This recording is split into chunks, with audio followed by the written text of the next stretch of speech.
You have a superpower.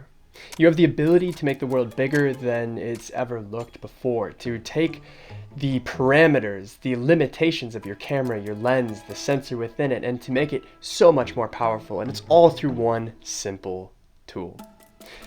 My name is Sam. I am an adventure and landscape photographer, and many of you might know me as the guy that talks for a little too long, which is why I'm starting this series, 5-Minute Tips. The idea is to take ideas that you guys vote on, you tell me what you want to learn, and I take them outdoors to teach you how to do them. So today we're going through one of those ideas, but the best place to start isn't going to be right here. It's going to be outside. So let's head out to talk about photo stitching. So we have very limited time here out at the edge of the Banks Peninsula in New Zealand. The light is nearly gone, but I actually took some photos before this just to make sure we have something to refer to. Now, I want to go through 3 rules that you should always keep in mind while you're shooting with the intention to stitch photos.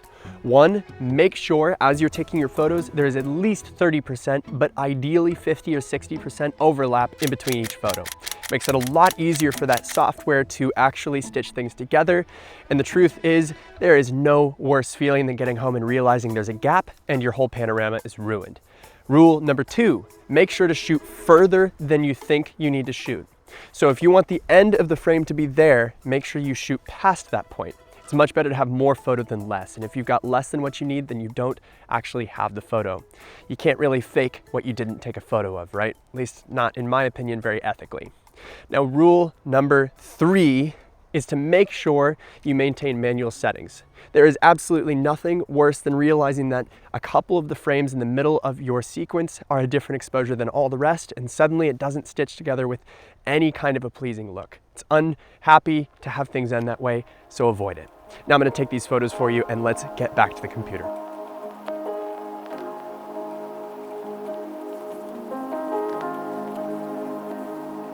Okay, so we managed to catch, to be quite frank, the last of even semi-decent light and a cloudless sky, which means we got a scene that isn't that interesting. So I'm going to start by going through this stitching process with those frames, but I'm going to show you a couple other examples of photos that I think are a bit better. But before I dig into the editing, I just want to point out a couple other things. I gave you 3 main rules to follow, but there's quite a few others to consider, right? There's things like making sure you're shooting at a fast enough shutter speed so that no frame is out of focus when you try to stitch it together. The idea that you want to try to keep your frame as level as possible.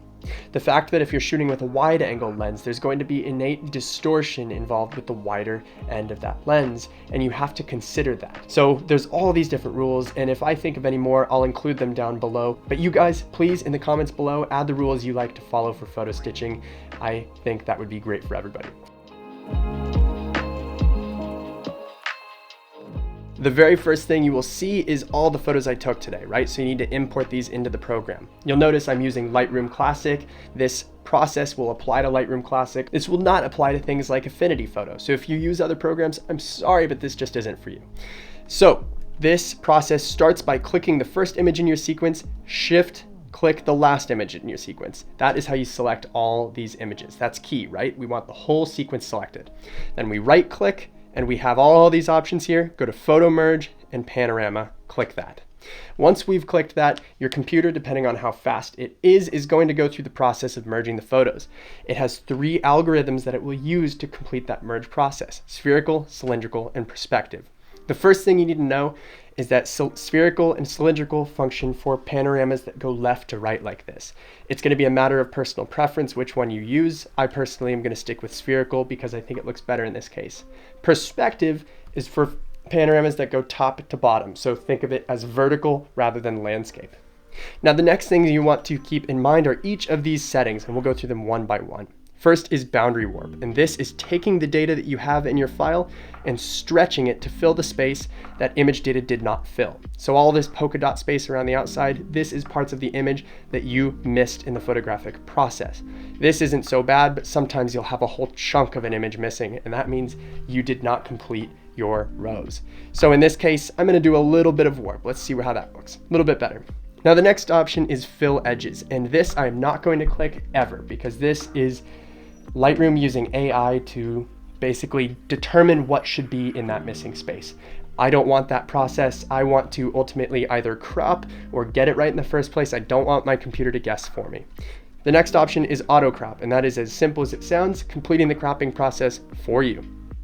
Then there is auto settings, and this is another one I'm absolutely never going to touch. I like editing my photos and I don't want it to do it for me. So we are going to ignore that. Now finally, there's the create stack option, and this is another one I'm not going to click because when you create a stack, it takes the files that you use to create the panorama and puts them into a pile. I like to go back to those files a whole bunch of times and create smaller or bigger panoramas. A lot of times you can get a lot out of a little, right? So I don't want to create stacks of things. I want them to stay all independent. This retains the panorama and the original files. So I'm going to leave that one. I'm going to go here and click merge. And depending on how quick your computer is, it is going to spit out one of these panoramas. Now, each of the photos I'm about to show you are various panoramas that I've made very recently on my trip to Kyrgyzstan. I love using this process and I do it all the time. You'll notice most of these are with a drone because a drone has a very limited amount of visible view, right? So you want to expand that at times. So in this case, this first photo is a handful of shots. I think about 9 stitched together to show everything from the ground all the way out to the horizon.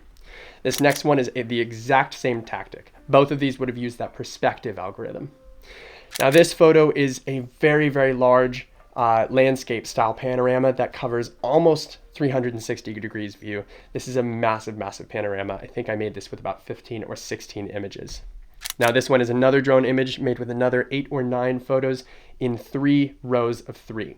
This is a photo I really, really love from Karakol Peak, and it would not have been possible without the use of stitching.